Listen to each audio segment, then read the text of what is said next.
Welcome to my channel I infinite education. दोस्तों, आपका इस चैनल पर स्वागत है। आज हम लोग यहाँ पर देखेंगे जीएस जीके के 20 टॉप क्वेश्चंस जो सीजीएल सीएचएसएल एमटीएस इवन बहुत सारे एग्जाम्स में बहुत इंपॉर्टेंट हैं और ये प्रीवियस ईयर क्वेश्चंस हैं कहीं ना कहीं आए हुए, तो आपको इससे बहुत हेल्प मिलेगी एग्ज़ाम में। चलिए दोस्तों देखते हैं। क्वेश्चन नंबर 1 जैसे आप देख पा रहे हैं, किसी क्षेत्र में चुनाव प्रचार कब बंद कर दिया जाता है। यानी कि जब चुनाव शुरू होते हैं तो लोग अपने अपने चुनाव प्रचार करते हैं, तो उसमें आचार संहिता लगा दी जाती है। तो इसका मतलब यही है कितने घंटे पहले। तो उत्तर होगा 48 घंटे पहले चुनाव प्रचार बंद कर दिया जाता है। दूसरा क्वेश्चन, राज्य के नीति निर्देशक सिद्धांत का उद्देश्य है। जो directive principle of state policy जिसे हम इंग्लिश में बोलते हैं, तो उसका मतलब क्या है। देश में सही प्रजातंत्र के लिए सामाजिक और आर्थिक आधार प्रदान करते हैं ये राज्य के नीति निर्देशक तत्व। ठीक है दोस्तों। अवशिष्ट अधिकार किसको दिए गए हैं, तो इसका उत्तर होगा संघ की संसद को। संघ की संसद को अवशिष्ट अधिकार प्रदान किए गए हैं। 1921 के ग्रेट डिवाइस का वर्ष क्यों कहा जाता है। यानी कि 1921 को ग्रेट डिवाइस का वर्ष क्यों कहा जाता है। इसका उत्तर है 1911 से 1921 के दशक में जनसंख्या में गिरावट आ गई थी तथा उसके बाद इसमें वृद्धि होना आरंभ हो गई। ठीक है दोस्तों, इसीलिए इसको ग्रेट डिवाइस कहा जाता है। अब हम लोग अगला क्वेश्चन देखेंगे, क्वेश्चन नंबर 5। भारत और चीन के मध्य सीमांकन करने वाली रेखा कहलाती है। यानी कि भारत और चीन का जो बॉर्डर है, बॉर्डर के बीच में जो लाइन है, उस लाइन को क्या कहते हैं। भारत और चीन के मध्य जो लाइन उपस्थित है उसको हम लोग मैकमोहन लाइन कहते हैं। क्वेश्चन नंबर 6, एशिया का सर्वाधिक औद्योगिकृत देश है।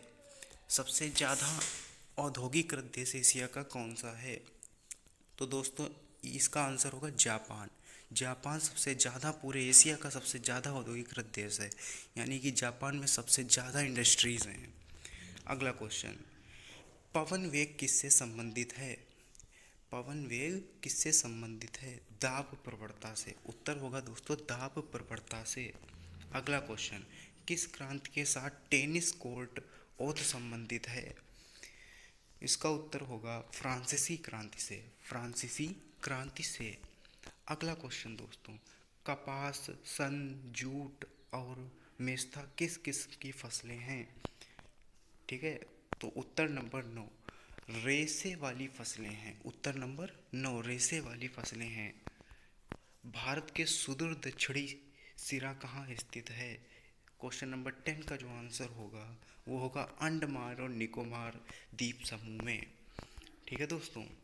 इसके बाद भारत के पहले साम्यवादी मुख्यमंत्री कौन थे।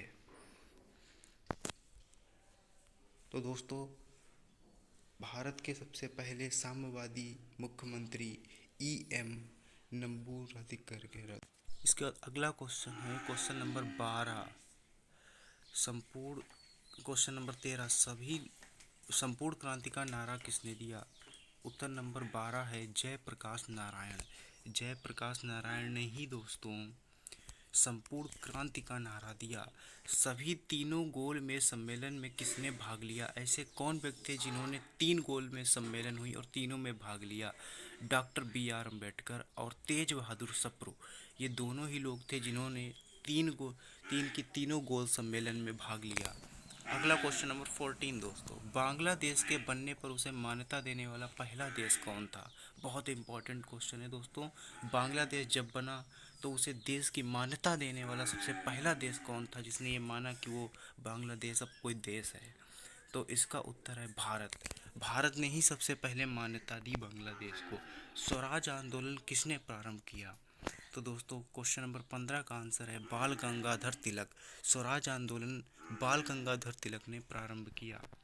इसके बाद दोस्तों अगला क्वेश्चन है क्वेश्चन नंबर 16, भारतीय संस्कृत की महत्वपूर्ण विशेषता क्या है।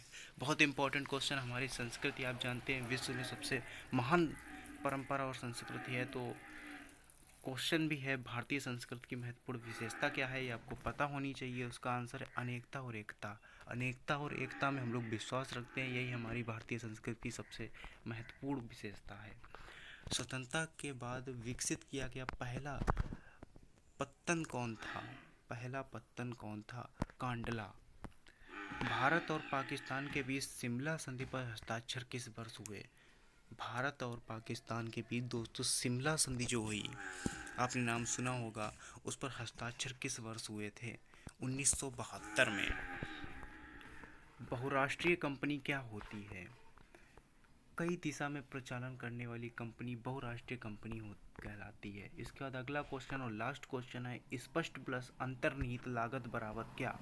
आर्थिक लागत। इस स्पष्ट प्लस अंतर्निहित लागत बराबर आर्थिक लागत। तो दोस्तों ये थे कुछ जीके के 1 लीनियर टॉप 20 क्वेश्चंस। और दोस्तों ये क्वेश्चंस जो हैं ये प्रीवियस ईयर किसी ना किसी एग्ज़ाम में आए हुए क्वेश्चंस हैं, तो इन क्वेश्चंस को आपको बहुत अच्छे से पढ़ना है। ठीक है दोस्तों, और इसी के साथ थैंक यू।